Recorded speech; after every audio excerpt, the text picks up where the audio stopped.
Hey guys, KC2DU here, and I wanted to talk to you about a recent SOTA activation that I attempted about a week ago. I haven't had a chance to make the video about it yet, so I figured I would do the introduction now, give you some background, and then I would show you the actual footage from the activation itself. First, the activation didn't go exactly the way I'd hoped. Two components. One was the hike to the top of the summit, and the second was the actual activation. The mountain was called St. Regis Mountain. It's a fire tower in the Adirondacks, and it's a beautiful hike.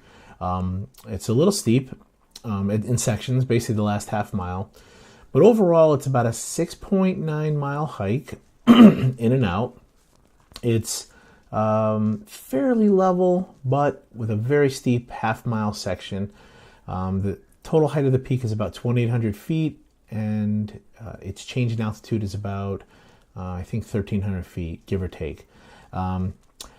Basically, the weekend we chose to do it, it had just snowed, so we had to use snowshoes, and that also complicated matters as well.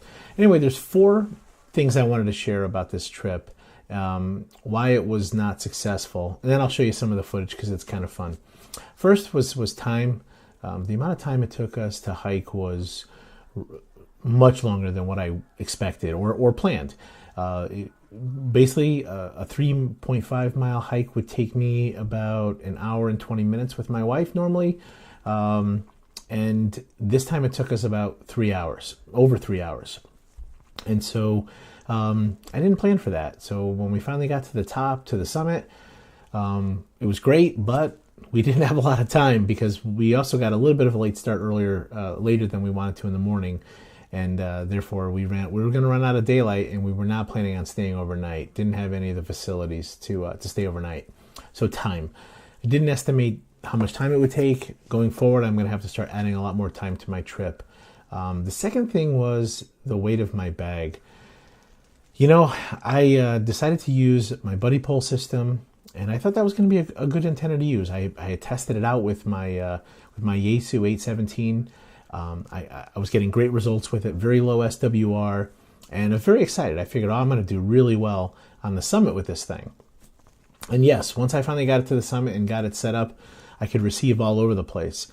However, the amount of weight it added to my pack, and of course the other things I added to my pack unnecessarily, really kind of almost ruined the experience, because about halfway up the mountain, I couldn't carry my pack anymore. It was almost 50 pounds. My son was hiking with me. He's about 18 years old. He offered to carry it for me, and that was a really big help. But with the snowshoes combined with the snow, combined with the really heavy pack, really almost ruined it. And since then, I've done a lot of exploring and learning about how to lighten my pack. Number one is I'm going to switch antennas.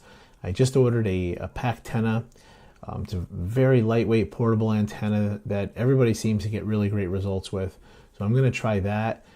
That's immediately going to take about 7 or 8 pounds off my pack. And so I think that's a good start. The other thing I've done is I've started to actually calculate and weigh the other items that I have and start to eliminate those things. So right now, I've got to validate it and put it all together, but I think I'm going to go from roughly 50 pounds in my pack to maybe down to about 30, which I think is a lot better.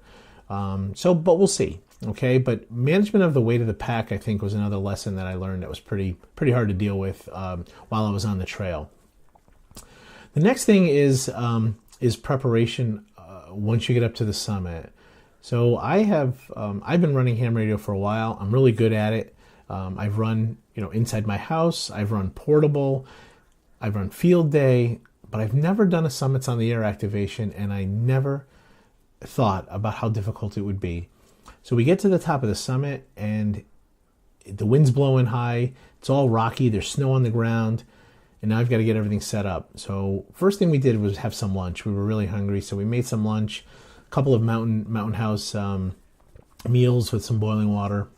Took us just a few minutes to get that going. And then I started to set up my antenna. Got my antenna set up, and then almost immediately after hooking up the radio, a snow squall came in. And I didn't have any way to really protect my radio. Really wasn't really set up to handle the adverse conditions. And bottom line is we ended up shutting down pretty quickly, getting nervous and going, ultimately packing up and going back down the mountain. So it really ruined the experience. I actually never made an official SOTA contact.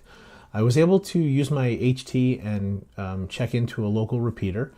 And it was a repeater out of Fine, New York. It was the WA2NAN repeater, which I'm very familiar with. I jump on their net once in a while, and I'm pretty well known on that repeater. So I jumped on that repeater, contacted KD2DXI, and we had plans on as soon as he was traveling, and as soon as he got home, he was going to make a contact with me over HF. So I was absolutely excited because I was going to be able to make a contact for sure, because he was close by, and I was pretty confident I could make that contact. However, the weather, the snow squall, and my inability to be prepared really changed everything, because we had to close up shop and get out of there.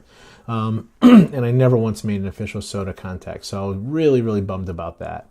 And that really leads me to the last thing, and that's actually being prepared for things beyond my control, like the weather, like the daylight, like delays in what I'm doing, and have a contingency plan to get set up as quickly as possible. So anyway, that's all I wanted to share for today. I'll give you my video and then the rest of my footage, and hopefully you enjoy it. I want to thank you for visiting my blog, and this is KC2DU. Well, here we are on our way to St. Regis. You can see that it snowed here in Clifton Fine.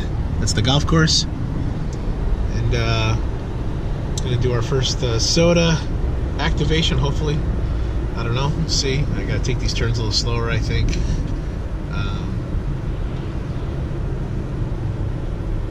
I won't video you. No, I don't. Well, here we are, St. Regis Trailhead. First SOTA event. Got my son Cooper with me. Here, Cooper.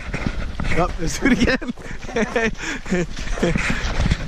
Let's see how it goes.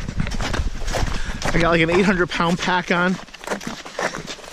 It's gonna be pretty exciting.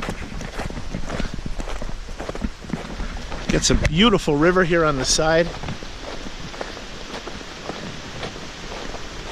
Feels like I was just doing this the other day. Oh yeah, we were doing it last week. Oh, I guess you can actually drive down this. No, I'm not saying you would. I'm just saying it's like you could.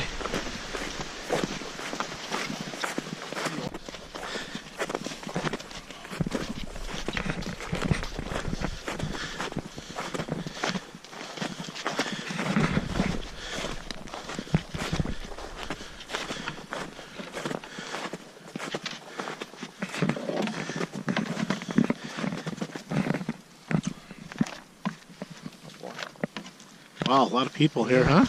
It's a busy one. So, it's the St. Regis canoe area of the St. Regis Mountain. Got about a 3-mile hike. The ascent is 1,260, but it really doesn't occur till later on, about 2 miles in. This will be the first fire tower that Cooper and I hike this year, and it will also be hopefully my first summits on the air that I activate.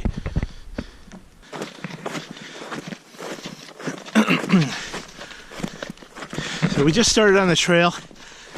It's beautiful scenery, lovely hemlocks and pines. The trail's already been broken, which is great. Because I've got a little extra weight on my back today, a little more than I'm used to. I gotta figure something out with this buddy pole. It adds a lot of weight. Over here, we made it to the top. Cooper is carrying my bag because it got a little rough. Not much of a view, but we're here at the tower. We're gonna begin. I'm gonna settle down, get my antenna set up. I'll start doing the summits on the air. This is KC2DU. Well, we're on our way down. We might remember this on the way up. But we got to the summit. It took us a lot longer than we expected. You know, a lot of lessons learned, frankly. Tried to do the summits on the air activation, and we ran out of time. Started to snow.